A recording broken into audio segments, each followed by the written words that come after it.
আসসালামু আলাইকুম বন্ধুরা, সবাই কেমন আছেন? আমি পান্না সোয়াল থেকে পান্না আপনাদের সাথে চলে এসেছি নতুন একটি মজাদার রেসিপি নিয়ে। তো এই তো প্রথমে দেখছেন যে বাটিতে তরকারিগুলো, এটা হচ্ছে একটি স্পেশাল তরকারি যেটা সবসময় পাওয়া যায় না। এটা হচ্ছে কলার বুগুলির তরকারি। তো আজকে আপনাদেরকে এই বুগুলির তরকারিটাই শেয়ার করবো। তো এই তো আমার হাজবেন্ড 4 টুকরো কলার বুগুলি নিয়ে এসেছে, আর হচ্ছে কলা নিয়ে এসেছে, কাঁচা কলা গাছ কাটা হয়েছে।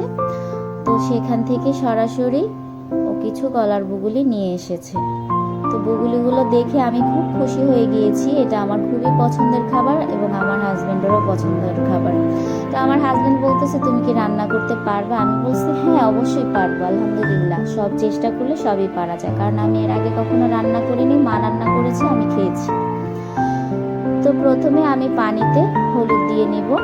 হলুদ দিয়ে নিলে এই পানিতে আমি যখন বুগুলিগুলো কেটে রাখবো তখন আর বুগুলিগুলো কালো হবে না, আবার হাতও কালো হবে না। তো আমি ভালো করে হাতটাকে হলুদ পানিতে ভিজিয়ে নিয়েছি। তো হলুদ পানিতে ভিজিয়ে নেওয়ার পরে বন্ধুরা, এই তো আমার বুগুলিটি দেখছেন। আর কলার বুগুলি কাটা কিন্তু এত সহজ নয়। এটা কাটার সময় ধৈর্য লাগবে, প্লাস হাতের কারিশমা লাগবে। তো এই তো আমি প্রথমে বুগুলিটা মাঝখান থেকে কেটে নিচ্ছি।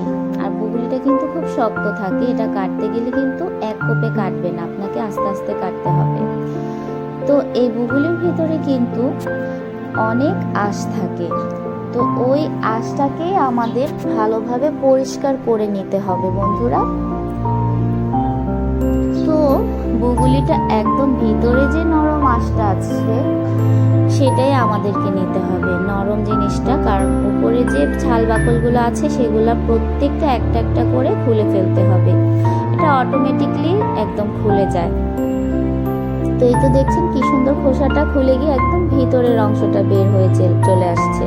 এটা আর আসবে না। তো এটা একটা একটা করে কেটে সুতার মতো এগুলোর আঁশ বের হয়, আর সেই আঁশগুলোকে আঙ্গুলে পেঁচিয়ে পেঁচিয়ে নিতে হয়। তো একটা একটা করে কেটে কেটে আঙ্গুলে পেঁচিয়ে পেঁচিয়ে নেওয়ার পরে তো আমি পাতলা পাতলা করে কেটে নিয়ে পানিতে ভিজিয়ে দিচ্ছি। তো এই তো দেখতে পাচ্ছেন বন্ধুরা, আমি গোল গোল করে কেটে নিচ্ছি আর আঁশগুলো আমার আঙ্গুলে পেঁচিয়ে নিচ্ছি বারবার। তো এভাবে আমি 2 টুকরো বুগুলি নিয়ে নিয়েছি। তো এই তো ফাইনালি সবগুলো কাটার পরে আমি খুব সুন্দর করে এগুলোকে উল্টে পাল্টে হলুদ পানির সাথে মিশিয়ে ধুয়ে নিয়েছি।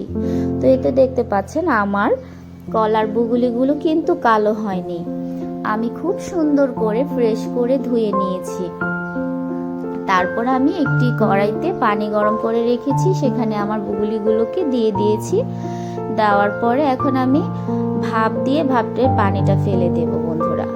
তো এই তো এখন আমি ফাইনালি রান্নায় চলে আসলাম। প্রথমে আমি কড়াইতে তেল দিয়ে নেব।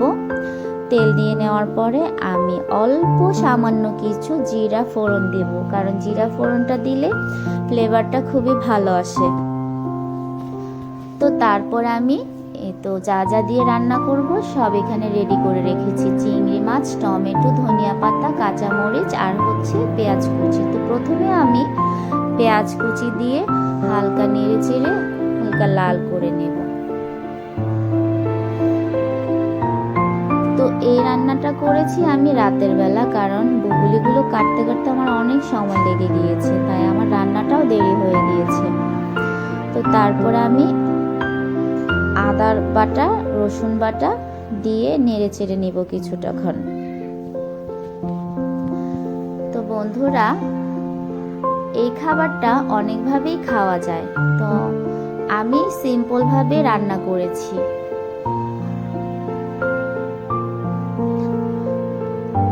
তো পেঁয়াজগুলো কষানোর পরে, মশলা কষানোর পরে আমি এখানে কেটে রাখা, পরিষ্কার করে রাখা চিংড়ি মাছগুলোকে দিয়ে দেব।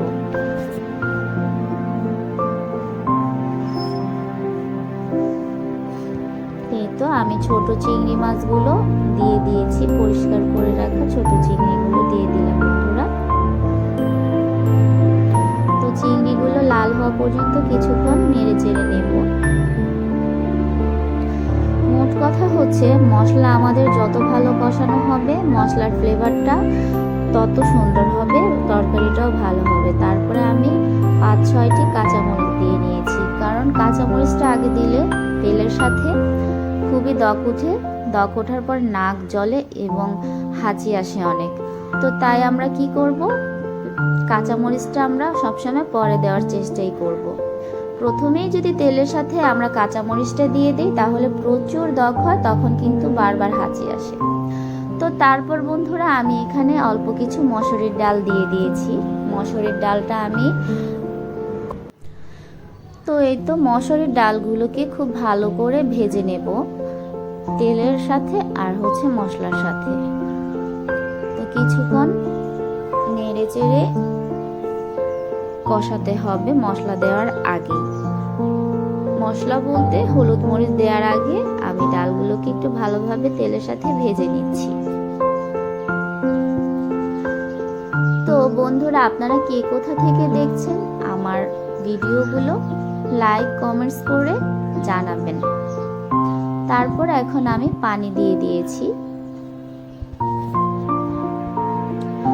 পানি দিয়ে আরো কিছুক্ষণ সুন্দর করে কষাবো।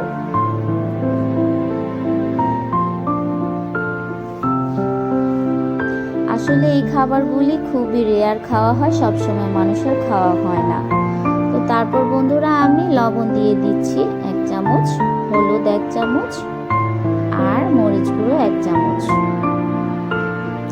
তো হলুদ মরিচ লবণ দেওয়ার পরে আমি মশলাটাকে একটু ভালোভাবে কষাবো।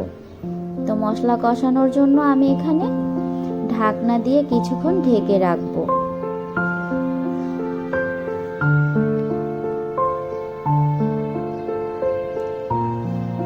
তো মশলাটা কষানো হয়ে গেলে আমরা আবার ফিরে আসব। ডালটা ভালোভাবে ফুটে গিয়েছে। তো ডাল ফুটে যাওয়ার পরে আমাকে কেটে রাখা কলার বগুলিগুলো মশলার সাথে দিয়ে দিতে হবে বন্ধুরা।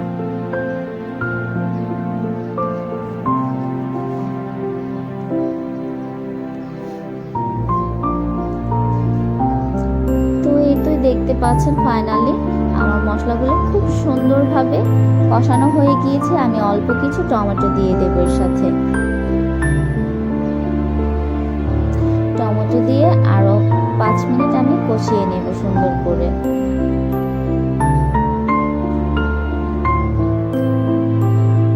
তো কষানো মশলাগুলো দারুণ হয়েছে, বোঝাই যাচ্ছে খুব সুন্দরভাবে মশলাটা কষানো হয়ে গিয়েছে। মশলাটা যত ভালো কষাবো আমাদের তরকারিটা খেতেও ততটাই ভালো হবে বন্ধুরা। তাই তাড়াহুড়ো না করে কাজে সুন্দর করে আগে আমরা মশলাগুলোকে কষিয়ে নিয়ে এখন আমি ফাইনালি এই তো ঝরিয়ে রাখা কলার বুগুলিগুলো কষানো মশলায় দিয়েছি। তা এখন ভালো করে মিক্স করে নিতে হবে মশলার সাথে। কলার বুগুলিগুলো ভালোভাবে মিক্স করে নিতে হবে বন্ধুরা। এই তো আমার কলার বুগুলিটা একদম মাখা মাখা হয়ে গিয়েছে, অনেকটাই সেদ্ধ হয়ে গিয়েছে, খুব ভালোভাবে সেদ্ধ হয়েছে। তো তারপর আমি এখানে অল্প কিছু পানি দিয়ে দেব। বেশি পানি দেওয়া যাবে না বন্ধুরা, বেশি পানি দিলে এটা খেতে ভালো লাগে না। তো আবার আমি পানি দিয়ে সব মশলা চেক করে নিয়েছি, ঢাকনা দিয়ে দেব। তো পাশে আমি আবার একটু এখানে অল্প কিছু চিংড়ি মাছ আমার হাজবেন্ডের জন্য একটুখানি টমেটো হলুদ মরিচ দিয়ে আমি রেডি করে নিচ্ছি শুধু ভাতের সাথে খাওয়ার জন্য। তারপরে এখানে কিছু ধনেপাতা দিয়ে দিয়েছি, কারণ আমার হাজবেন্ডের এই ছোট চিংড়ি মাছ অল্প একটু হলেও ওকে ভেজে দিতে হয়। তো ওর জন্যই আমার এই চিংড়ি মাছ ভাজার করাটা প্রয়োজন হয়, ও প্রচুর পছন্দ করে। তো ওর জন্যই আমি স্পেশালি অল্প কিছু চিংড়ি মাছ আলাদাভাবে ভেজে নিয়েছি। তো ওই চিংড়ি মাছ ভুনো করতে করতে এই ফাঁকে আমার কলার বুগুলির তরকারিটাও ফাইনালি রেডি হয়ে গিয়েছে। এখন আমি এতে ধনিয়া পাতা দিয়ে দেব পরিমাণ মতো। তো আমার তো এই রান্নাটা করার সময় খুবই স্মেল আসছে, খুবই দারুণ একটা স্মেল আসছে। তো এই তরকারিটাকে আর একটু একটু পানিটাকে টানিয়ে নেব, বেশি ঝোল ঝোল রাখবো না, মাখা মাখা করে নেব। তো এই তো ফাইনালি ডান, আমার রান্নাটা খুব সুন্দরভাবে হয়ে গিয়েছে বন্ধুরা, আপনারা দেখতে পাচ্ছেন খুবই সুন্দর হয়েছে।